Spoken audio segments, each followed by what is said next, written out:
There is no denying that Chinese farmers are incredibly creative in turning invasive crayfish into a valuable livestock industry, especially when they develop a crayfish farming system combined with rice fields, bringing great benefits to local farmers.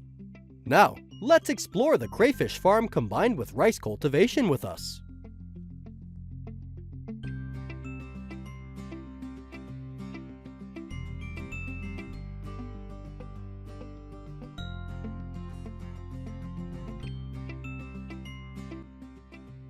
Previously, Chinese farmers believed that crayfish could not be raised in rice fields because they would eat rice plants, damage the soil, and dig holes in dams, causing water to flow out of the fields and harm the rice plants. Furthermore, crayfish are an invasive species originally from America, so Chinese farmers hated them. But, with extraordinary creativity, they have turned this pest into a species of high economic value. Currently, the value of crayfish in China is estimated at tens of thousands of billions of dong. And it must be said that crayfish has revolutionized traditional agriculture in China, especially in regions such as Hubei, Anhui, and Jiangsu.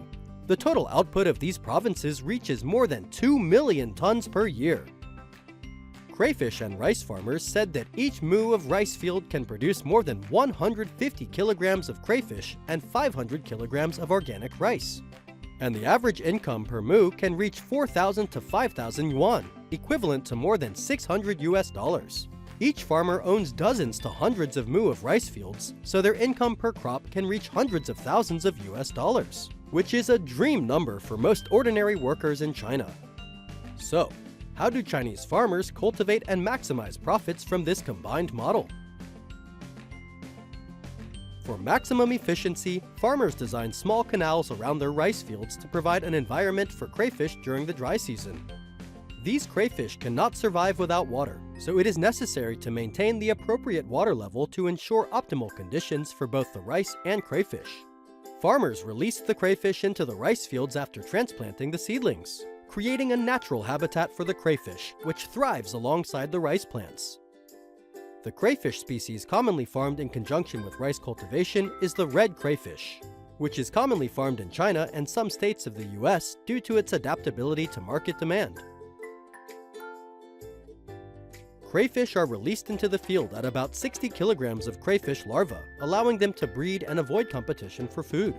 Farmers often grow rice varieties that synchronize with the life cycle of crayfish to make harvesting easier.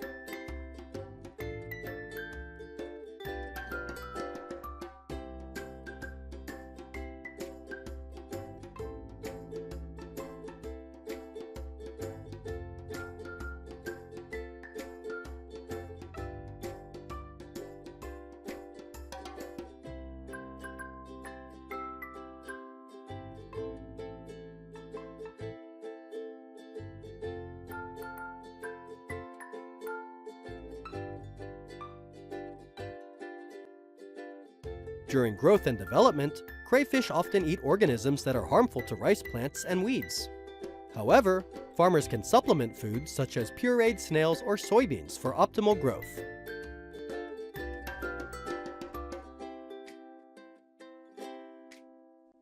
The system of combining crayfish farming with rice fields brings many great benefits to agricultural production. Crayfish can help eliminate weeds and pests, limit chemical fertilizers and pesticides in rice fields. The principle of crayfish farming in rice fields is never to use pesticides when possible, to ensure the safety of farmed crayfish, thereby also producing organic rice, which has a high price in the market. Raising crayfish in rice fields helps increase annual rice yields. Typically, the symbiosis between crayfish and rice can increase rice yields by 5 to 10%.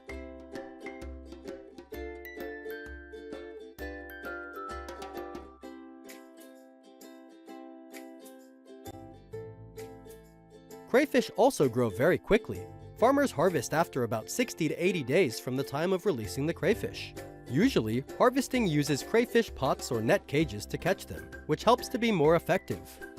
You can also use nets to catch crayfish in ditches, and finally, drain all the water in the field before harvesting the rice to harvest all the remaining crayfish. After being harvested, crayfish are transported to places of consumption such as markets or restaurants. Some are transported to processing plants to be frozen or cooked for packaging.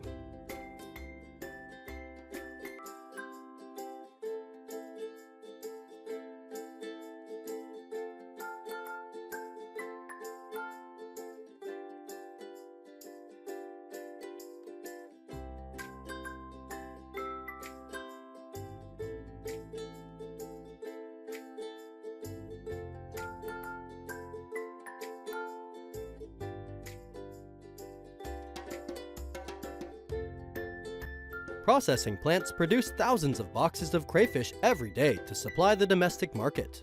Crayfish is now very popular in China, often sold at street food stalls to ordinary shops, suitable for the budget of Chinese people. Many processing plants export their products abroad, mainly to the European and American markets. According to reports, crayfish exports in recent years have reached 9,000 to 10,000 tons, generating revenue of more than $100 million US. The higher the consumption capacity, the more profit crayfish farmers can earn in combination with rice.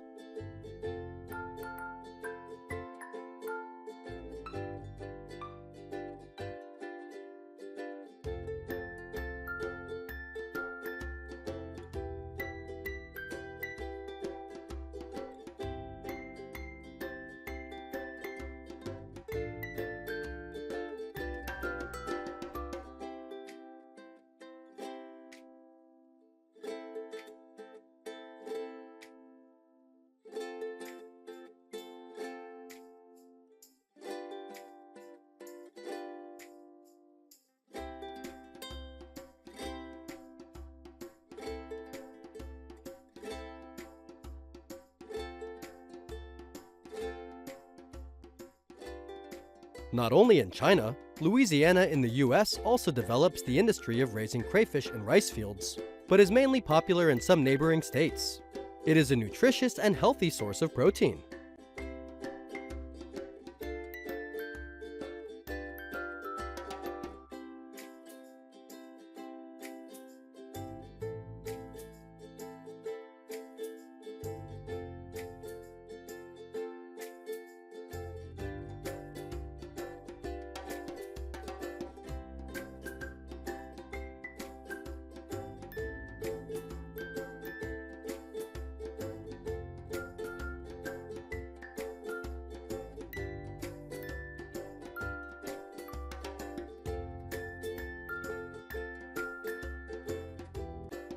We have just watched Chinese farmers earn millions of yuan by raising crayfish in rice fields.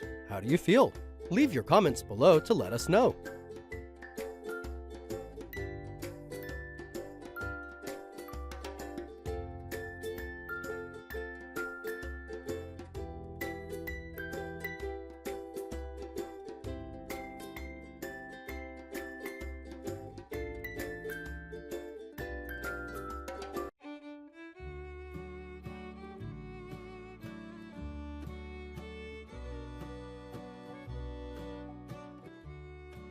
Surely we all know that pests and diseases are the direct cause of agricultural decline.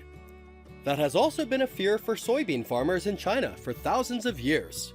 The finger-sized green worms were once the #1 enemy of soybean farmers, but now they are one of the farmers' sources of economic income.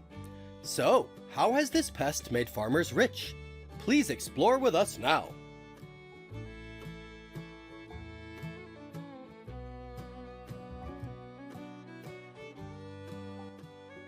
Just a few years ago, soybean farmers in Sichuan, Shandong, and Jiangsu provinces were still afraid of pests and diseases severely affecting bean harvest yields. They even lost all of their harvest because of this harmful bean worm. At that time, no one could have thought that this harmful pest could bring in economic resources worth millions of yuan, until they discovered that bean worms could be eaten.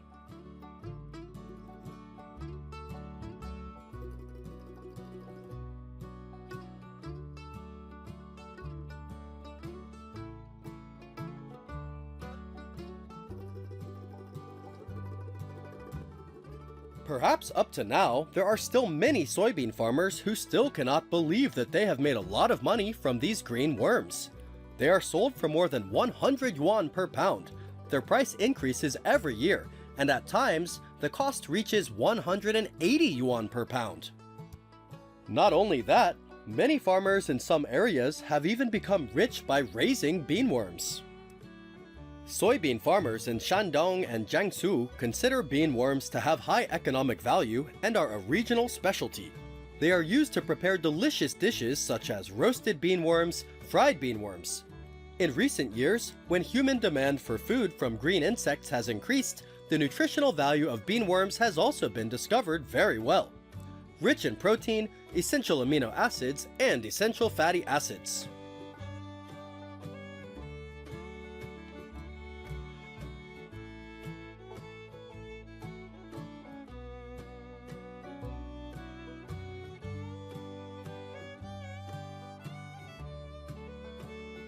Because the high nutritional value makes the demand for beanworms increase rapidly, many farmers have realized that at times, beanworms bring higher profits than soybeans. So they have turned to growing beans to worm farming. From there, a worm farming industry was formed in some rural areas of China. To raise beanworms successfully and with high productivity, farmers need to choose areas with suitable locations for them to grow, with adequate lighting, good ventilation, and favorable drainage conditions. At the same time, make sure there are no sources of pollution around.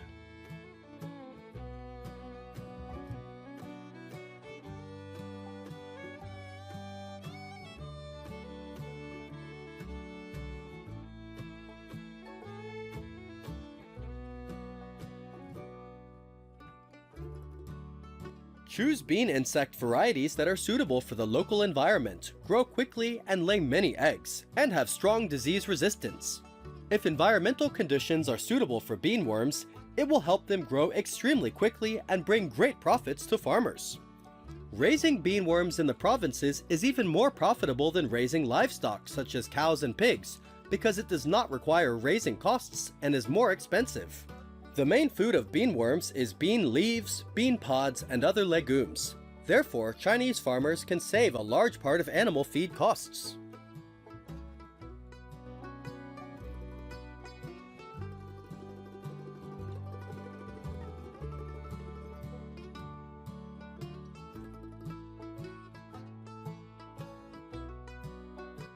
During the breeding process, it is necessary to ensure that bean caterpillars are provided with fresh, nutritious food and avoid mold and spoilage. At the same time, adjust the type and quantity of food appropriately according to their growth and reproductive stages. In addition, it is also necessary to monitor the health status of beanworms to prevent harmful bacteria. If a successful harvest season will help farmers reap a lot of profits. According to reports from beanworm farmers, a normal acre of bean plants can usually harvest 200 kilograms of fresh beanworms and earn a total income of 8,000 yuan, about $1,200. This level of income is sometimes even higher than growing and harvesting soybeans.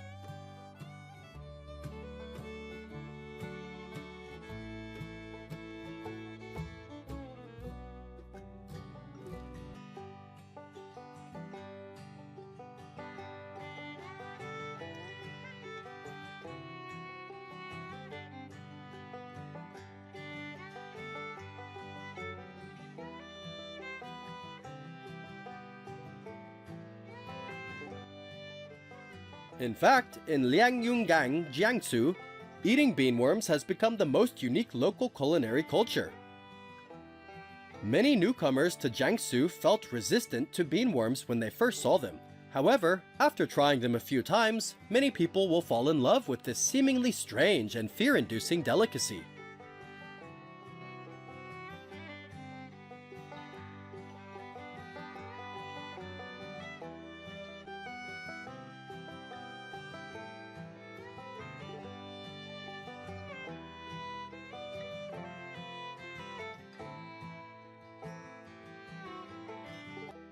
Today, there are many beanworm farming facilities in many places. Each year, they can produce tens of thousands of kilograms of beanworms, becoming high-quality raw materials for many high-end hotels and restaurants. A plate of pre-cooked beanworms can sell for 2,000 yuan during peak season.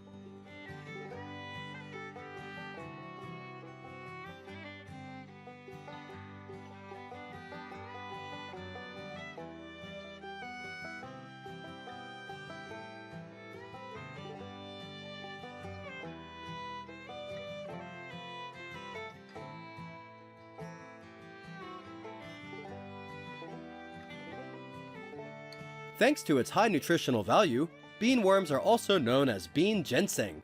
In addition to fresh bean worms, on the market in China, there are also canned bean worms or prepared bean worms.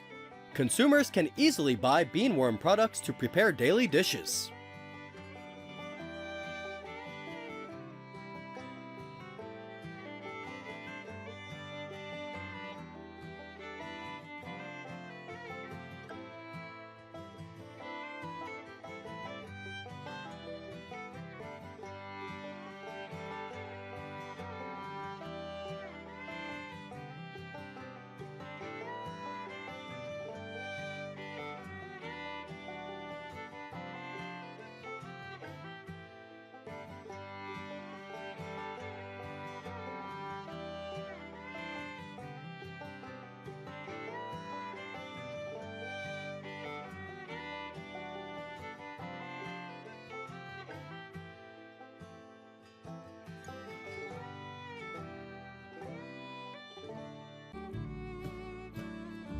Hello everyone watching David Farming Channel. Over thousands of years of history, the dragon has become an important cultural symbol for some Asian countries, typically China. However, today, Chinese people have created a unique dish called dragon tongue sashimi. Is this dish made from the dragon's tongue? Today, let's explore with us how Chinese farmers raise thousands of special dragons.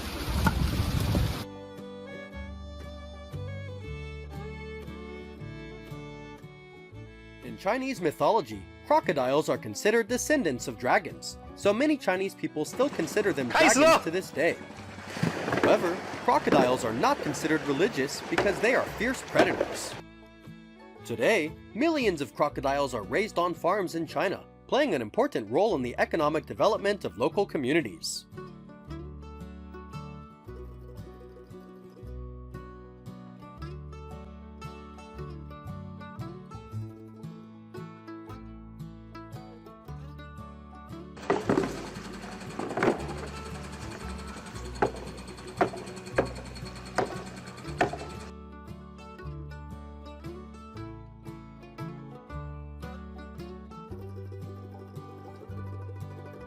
In China, crocodile farms are very large, holding hundreds to thousands of animals.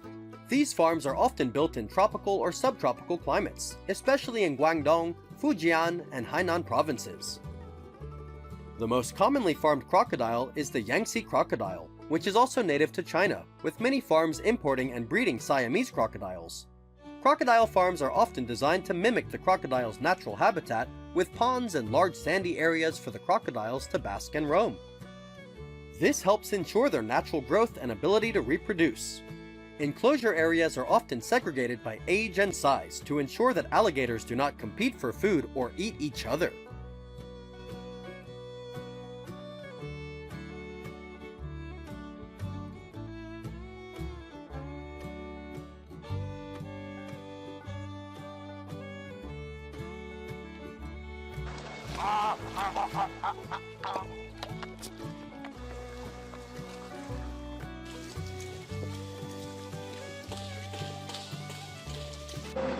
Crocodiles are carnivores, so they are usually fed fresh meat, mainly chicken, fish, and sometimes pork.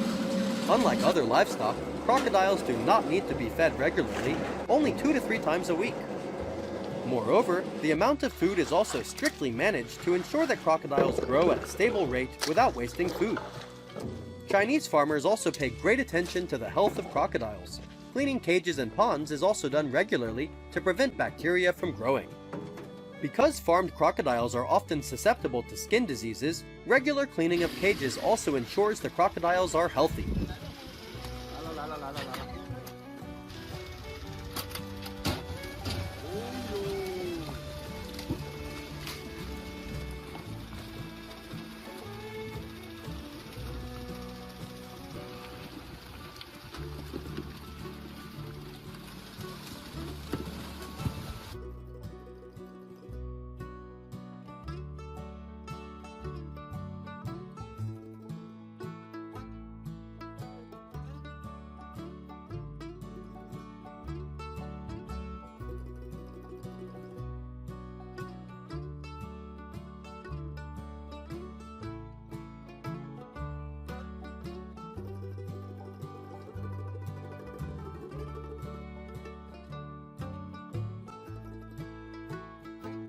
To increase the number of farmed crocodiles, Chinese farmers carry out the incubation process to produce quality offspring. The incubation process of crocodile eggs is carried out in professional incubators with strictly controlled temperature and humidity. The incubation period for crocodile eggs can last from 60 to 80 days, depending on the species of crocodile. Newly hatched crocodiles usually reach a size of about 19 to 21 centimeters, and they can move quickly right after hatching. At this time, the baby crocodiles are carefully cared for before being released into concentrated breeding tanks or sold for breeding. Large-scale crocodile farms in China can harvest thousands of dollars after each sale of breeding crocodiles.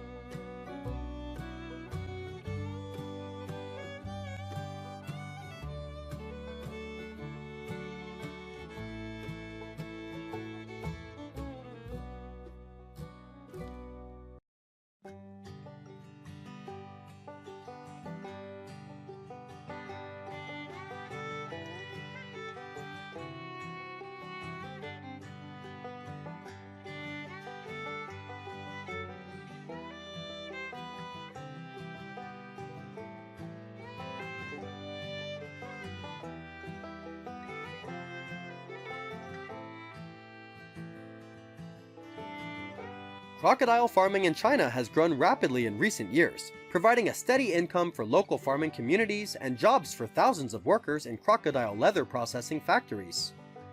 Yes, crocodile skin is considered the most valuable part and is commonly used in the fashion industry to produce high-end handbags, belts, and shoes. Each product made from crocodile skin is worth from hundreds to thousands of dollars.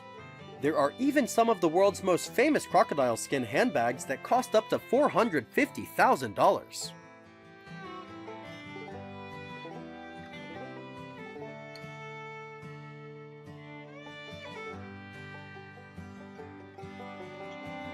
Not only harvested for its skin, crocodile meat is also becoming increasingly popular in Chinese cuisine, where it is considered a nutritious delicacy with high protein content and low fat. While the meat parts are prepared by methods such as stir-frying and grilling, crocodile tongue is processed into a unique sashimi dish, often referred to by locals as dragon tongue sashimi. Many people may be scared of this dish, but it is very popular with some Chinese people. The preparation method is very simple. Just clean the crocodile tongue and cut it into bite-sized pieces. This dragon tongue sashimi is enjoyed like many other sashimi dishes.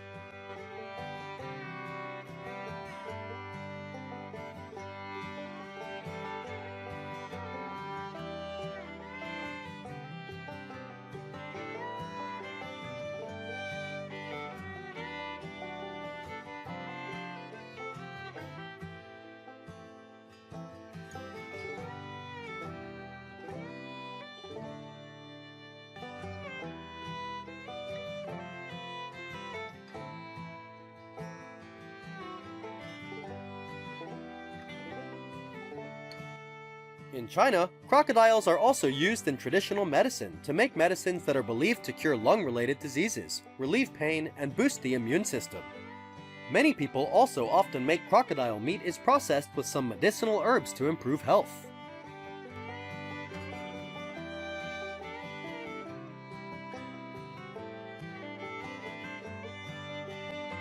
Overall, crocodile farming is a large-scale industry, with farming and processing processes tightly controlled to maximize profits. It plays an important role in the development of the local economy, and help farmers stabilize their lives.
Xinjiang is considered the region with the harshest weather in China, with summer temperatures reaching 50 degrees Celsius but dropping rapidly at night.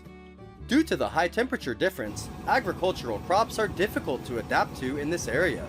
But jujube is a new breakthrough for farmers here and helps them change their lives. Let's explore with us now how farmers in Xinjiang get rich from jujube farms.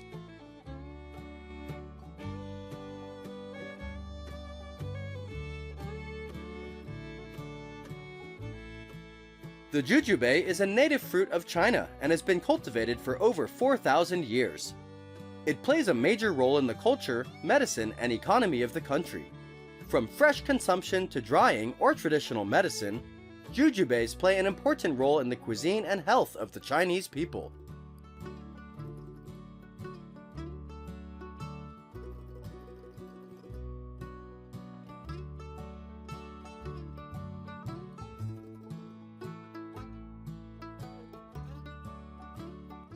Xinjiang is known as a land rich in light and heat resources, especially the Tarim Basin in southern Xinjiang.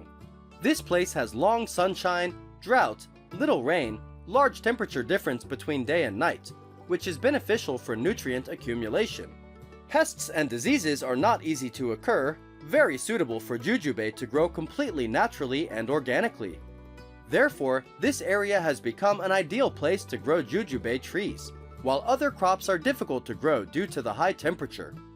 Jujube has become the main agricultural crop for farmers in this area. Proper irrigation and pest control are also important.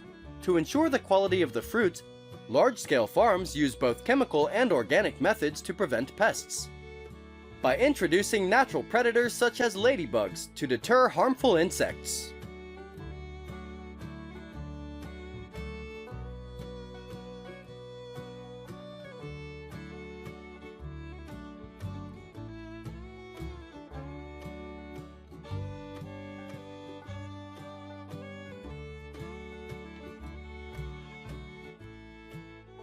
Xinjiang's total jujube output currently accounts for 90% of China's supply, with millions of tons harvested each year. In particular, according to statistics, the jujube growing and processing industry provides jobs for more than 30 million Chinese people.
Jujubes are usually harvested for the first time from the 3rd to 4th year after planting. Starting from the second crop, they will be harvested once a year. Harvesting time is very important because the fruit needs to reach maximum maturity to develop its characteristic sweetness and ensure the flavor of the fruit. Harvesting is done manually or with the help of mechanical shakers to ensure minimal damage to the fruit. After harvesting, tons of jujubes are transported to processing plants every day and processed using various methods, depending on consumer demand.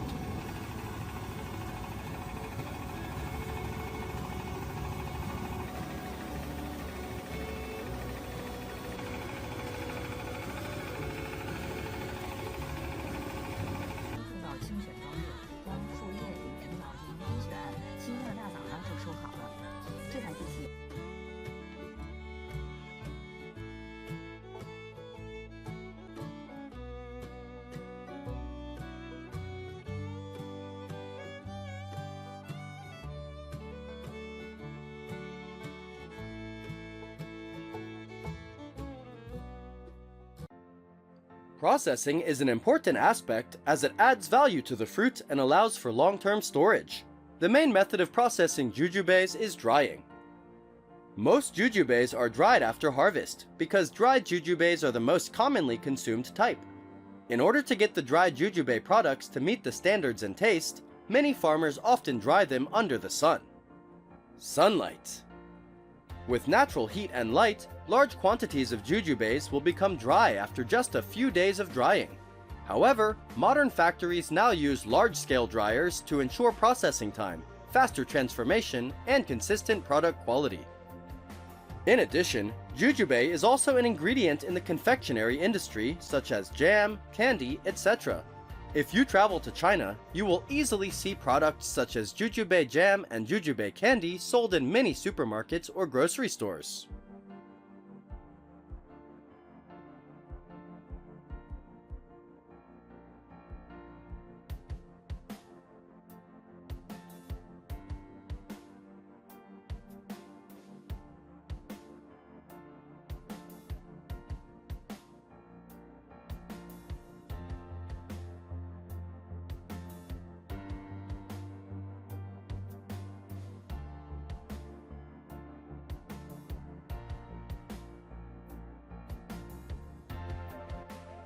Jujube is also a valuable medicinal herb in traditional Chinese medicine, used to treat insomnia, digestive problems, and improve overall health. Nowadays, pharmaceutical companies also often extract bioactive compounds from jujube to produce medicinal supplements. With many great benefits, the demand for jujube consumption is increasing year by year, making it one of the key industries in China, bringing in profits of up to billions of dollars each year.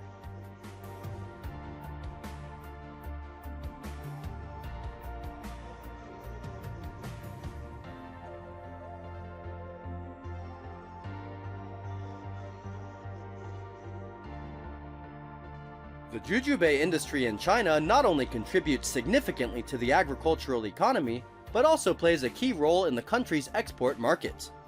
With the growing global health demand, jujube products are exported to Asian, European, and North American countries. Regions such as Xinjiang and Hebei have become major hubs for jujube production and processing, with modern processing plants established to handle large volumes of the fruit. The Chinese government has also supported the expansion of the jujube industry through subsidies and technological advancements, ensuring that small-scale farmers can compete in the global market.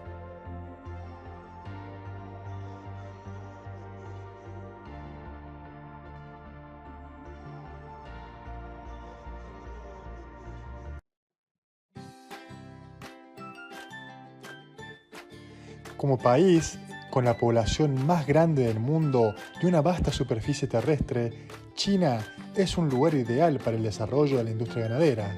De hecho, para no desperdiciar recursos, se han construido granjas con cientos de miles de vacas para satisfacer la necesidad de consumos de más de 1.400 millones de chinos. Entonces, ¿cómo funcionan esas granjas?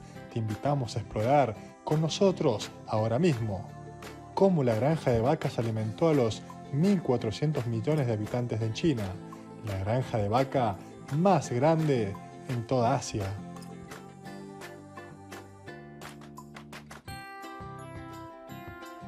Influida por el concepto de vida sana, la proporción de carnes ricas en proteína y bajas en grasas, como la carne de vacuno en la dieta china, ha aumentado significativamente en los últimos años. La ganadería de carne y leche está creciendo cada vez más, lo que lleva a un aumento significativo de la demanda de consumo.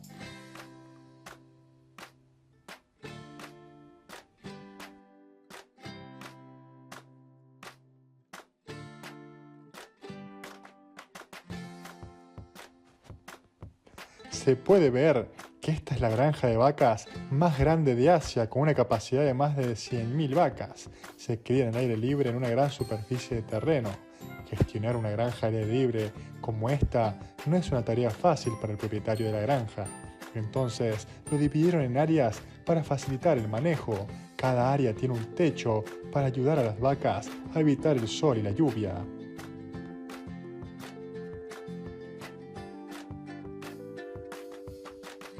El alimento para vacas consiste principalmente en ensilaje, que es rico en proteínas y ayuda a las vacas a digerir fácilmente.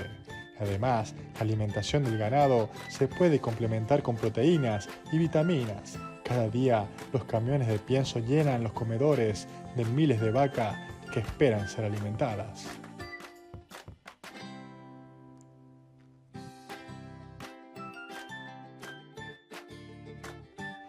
Actualmente, las granjas lecheras a gran escala se han disparado en China, ya que los 1.400 millones de consumidores del país consideran que las bebidas lácteas son populares, lo que llevó a un auge económico y el gobierno apoyó la transformación de la industria láctea en una industria de producción con un valor de 40.000 millones de dólares al año.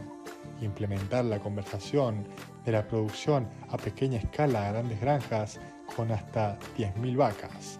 La maquinaria moderna y las mejoras tecnológicas en el procesamiento de la leche han cambiado a la industria ganadera en China hacia una nueva tendencia.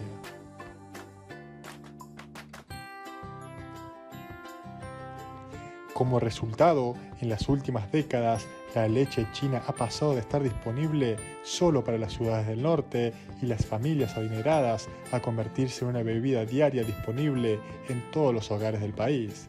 En 2021, la producción de leche en China alcanzará los 36,83 millones de toneladas y básicamente todo el mundo podrá utilizar leche fresca.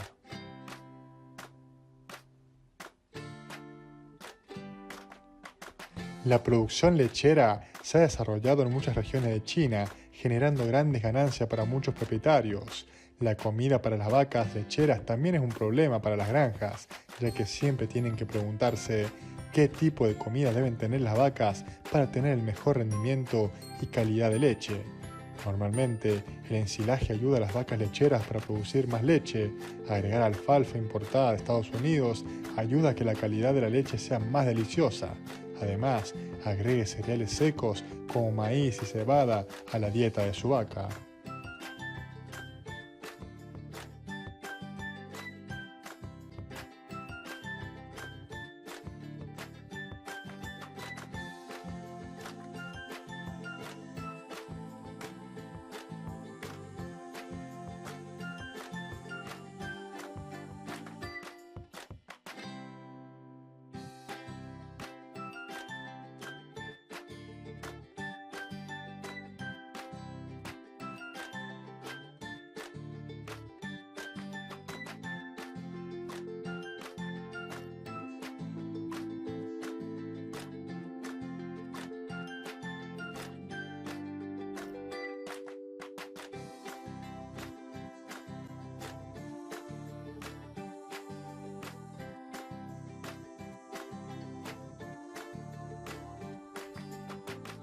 Debido a la alta demanda de consumo, el desarrollo de la industria ganadera ha ayudado a muchos chinos a escapar de la pobreza a través de la ganadería.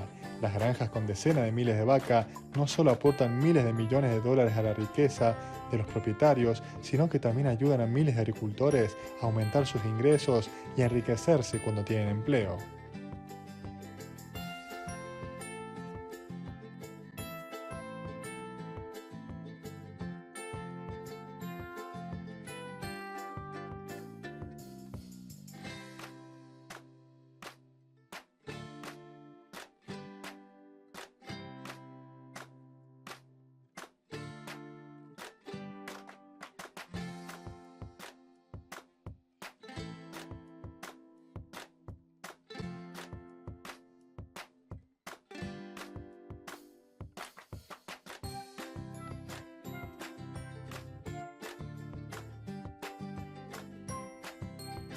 Según estudios, suplementar leche a los niños desde pequeño no solo ayuda a que su cerebro se desarrolle, haciéndolos más inteligentes, sino que también aumenta su altura y mejora su salud física. Las granjas lecheras en China han contribuido a alimentar a los 1.400 millones de habitantes del país.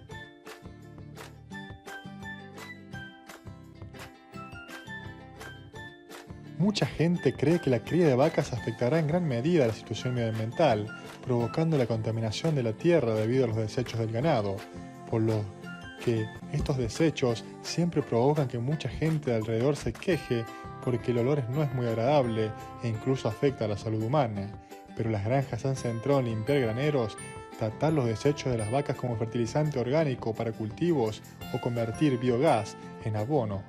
Todos los objetivos son proteger el medio ambiente y ahorrar los costes.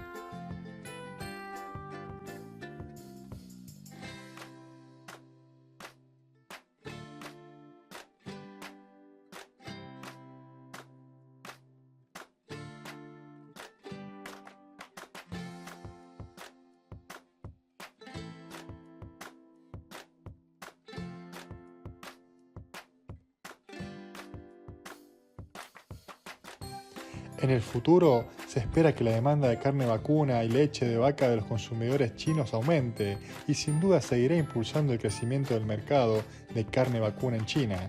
El país, de miles de millones de habitantes, espera que el mercado de ganado vacuno supere los 760.000 millones de yuanes para el 2024 y las perspectivas para la ganadería son amplias.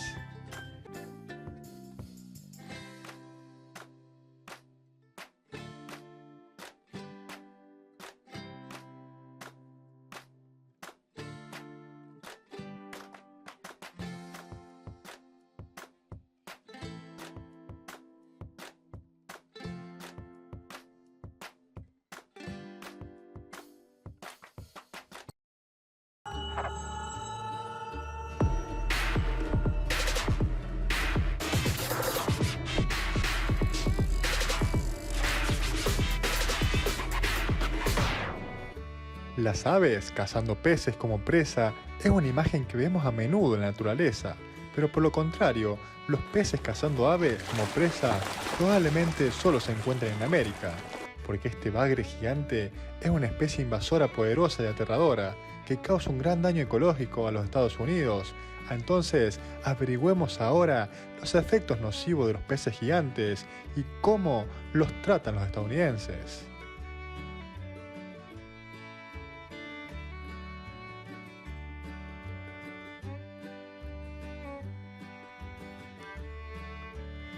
En los países asiáticos en general, el bagre, el pez globo y las lentejas son los platos favoritos de muchas personas y se procesan en muchos platos nutritivos que proporcionan nutrientes a los ancianos y a los jóvenes. Pero en Estados Unidos son notorios destructores de ecosistemas y causan millones de dólares en daños a los estados. Aquí, a estos peces los llaman bagre porque simplemente no tienen escamas.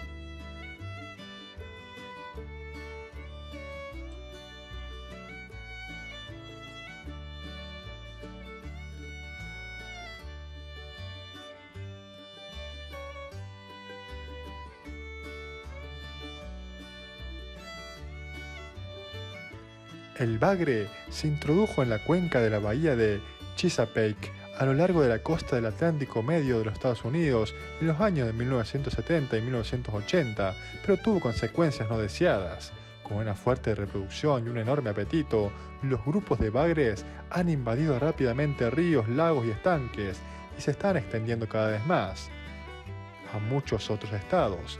Pueden comer de todo, desde vegetación hasta algas, por lo que donde quiera que viva el bagre, la vegetación sufre graves daños.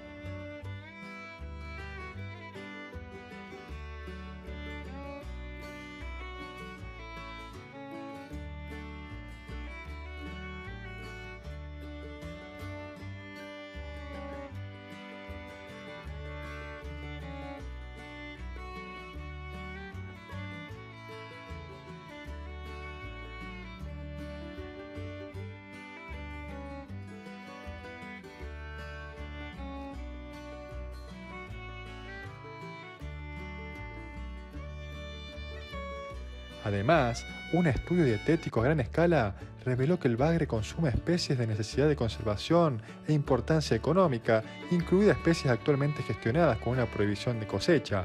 El bagre come huevos y larvas de muchas otras especies de peces, destruyendo el hábitat de muchas especies acuáticas nativas y obligándolas a trasladarse a otros lugares.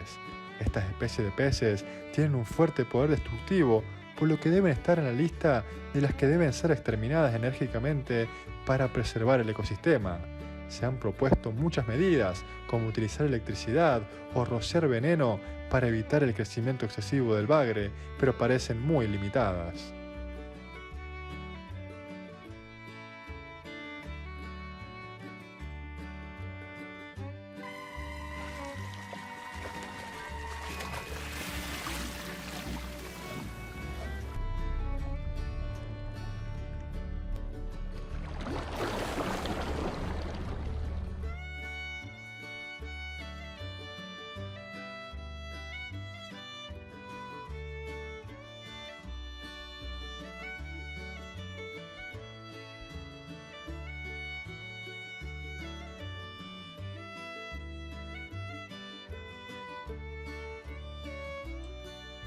Muchos estados instan a la gente a cazar y prevenir la invasión del bagre.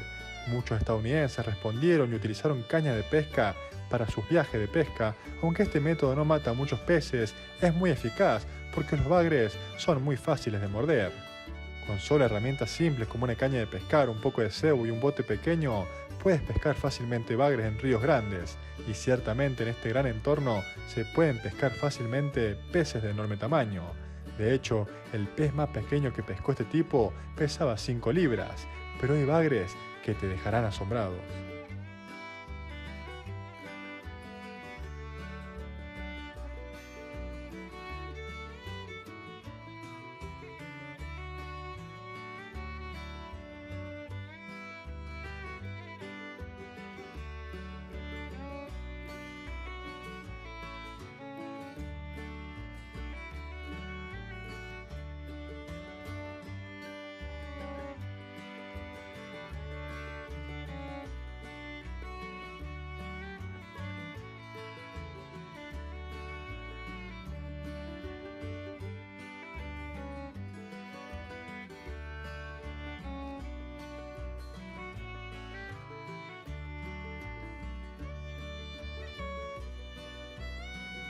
¿Alguna vez has visto un bagre de este tamaño? Es sorprendente que estos peces que viven en estado salvaje puedan crecer tanto. Creo que si no hay experiencia en pesca, el pescado definitivamente arrastrará al pescador al agua, así que ten cuidado si no tienes experiencia.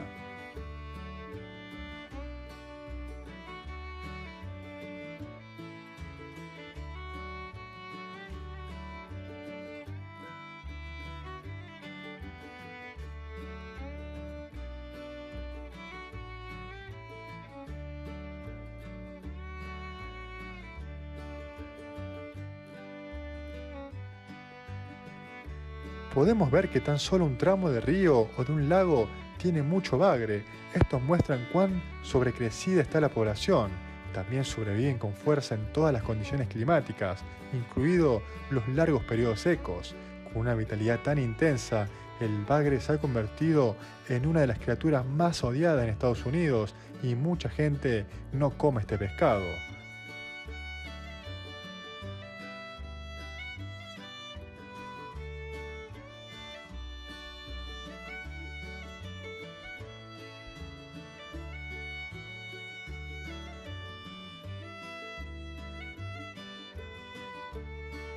Por lo general, el bagre se alimenta a perros, a gatos u otros animales de granja, en parte porque los estadounidenses creen que estos bagres son una fuente de bacterias y toxinas, porque se ha estudiado que su carne contiene pequeñas cantidades de mercurio, aunque pequeñas cantidades no son dañinas para los humanos.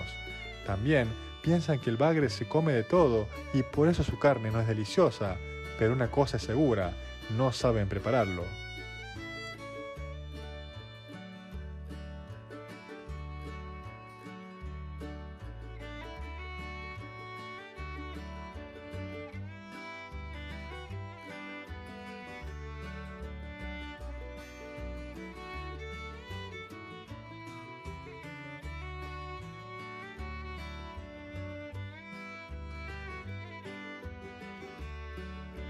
Pescado frito, pescado estofado, pescado hervido, bagre a la plancha, son los platos favoritos que a los asiáticos suelen preparar con especias típicas. A muchas personas en Europa les encantan los platos de bagre y los consideran una rica fuente de proteína en sus comidas. ¿Y tú, qué te parece preparar estos bagres gigantes para que tengan el más delicioso sabor único?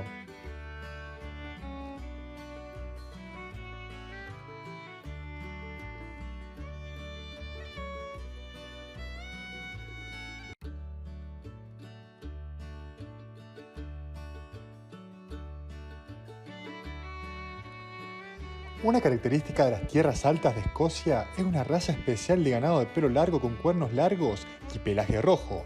A menudo se les llama los gentiles gigantes de Escocia. Puedes reconocer fácilmente esta raza icónica de ganado. Entonces, ¿qué sabes sobre esta raza especial? Únase a nosotros hoy para explorar la granja de vacas de pelo largo en Escocia. Granja de ganado de pelo largo en Escocia.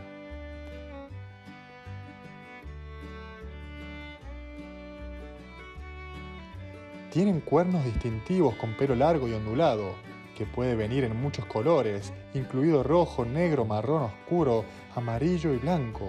Esta raza de ganado de pelo largo se cría principalmente para obtener carne, que es cada vez más popular debido a su menor contenido de colesterol que otros tipos de carne.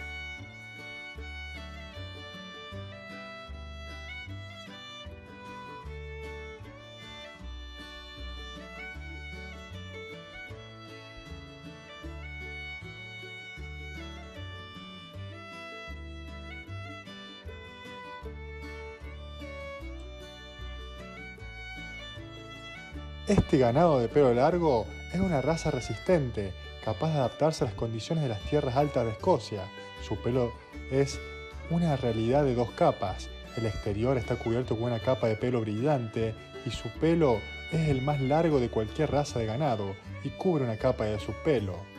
Su pelaje excepcionalmente largo les ayuda a mantenerse abrigados en invierno, protege sus ojos de las moscas y contribuye a la hermosa apariencia que los ha hecho tan famosos.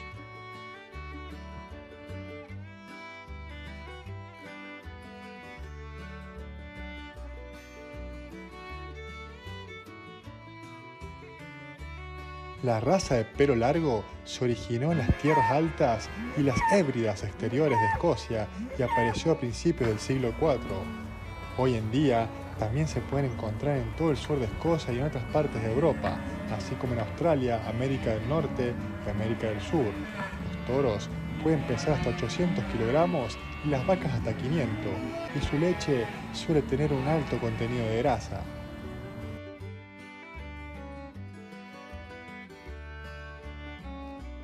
Debido a que su pelaje es largo, pueden volverse ásperos y enredarse, por lo que los dueños de las granjas los cuidan y cepillan a menudo, todos los días. Es por eso que el pelaje amarillo siempre permanece suave y limpio. El cepillado también es un método de masaje para ayudar a las vacas a sentirse más cómodas.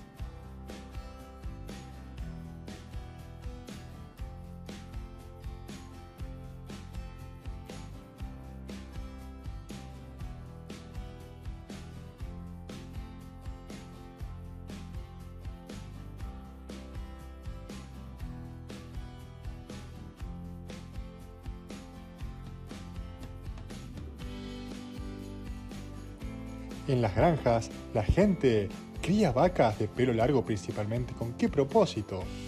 El ganado escocés de pelo largo puede criarse para la producción de leche, pero a pequeña escala nunca producirá tanta leche como otras razas lecheras, pero sí la suficiente para las necesidades individuales. Una vaca promedio puede producir alrededor de 2 galones por día. Su leche es extremadamente rica en grasa láctea, hasta un 10%, lo que puede resultar atractivo para algunos agricultores. Las vacas tienen pezones más pequeños que otras razas, por lo que no suelen criarse para obtener leche a gran escala.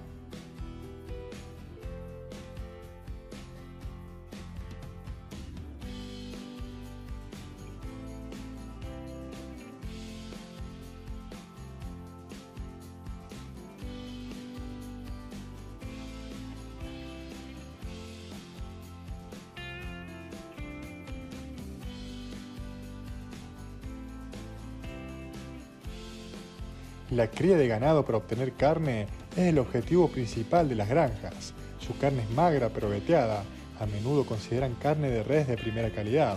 La carne de res escocesa de pelo largo tiene un precio elevado debido a su textura suave, sabor suculento y alto contenido de proteínas. Muchos ensayos realizados en Escocia han demostrado que la carne de res tiene menos grasa y colesterol que el pollo, y también tiene un alto contenido de hierro. Por eso este tipo de carne es muy popular entre muchas personas.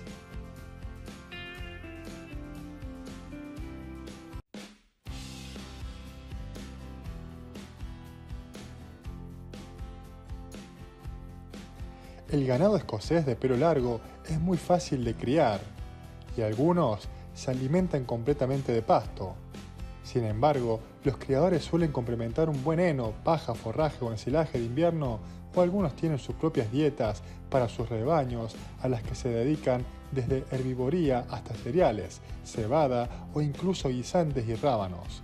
Se pueden complementar minerales para las madres vacas y sus terneros.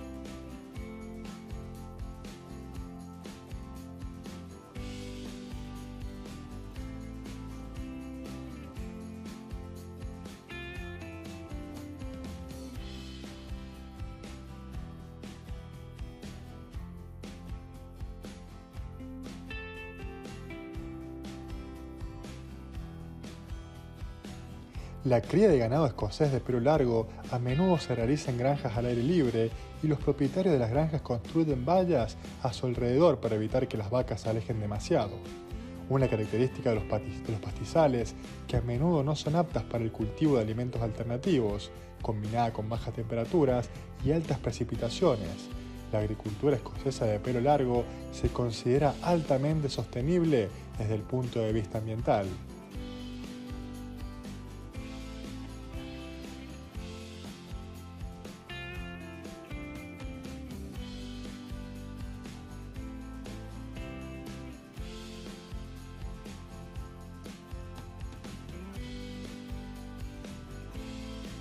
La cría de ganado de pelo largo de raza Shorthorn o Limousin se está volviendo cada vez más popular. Esto crea terneros híbridos con carne tierna pero a un precio de mercado más competitivo. Estas vacas lecheras híbridas aún heredarán la resistencia, el ahorro y la excelente capacidad maternal de sus madres de pelo largo, pero son más amigables comercialmente.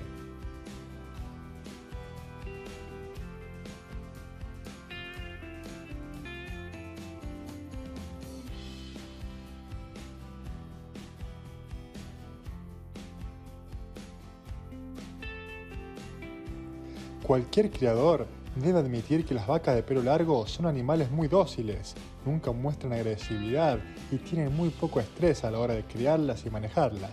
Dentro de su rebaño entienden muy bien su jerarquía social y nunca entran en conflicto entre sí. También disfrutan de la compañía humana, acercándose a menudo a los peatones. El video de hoy termina aquí. Ojalá les traigamos un tema interesante. Ustedes, ¿cómo se sienten hoy?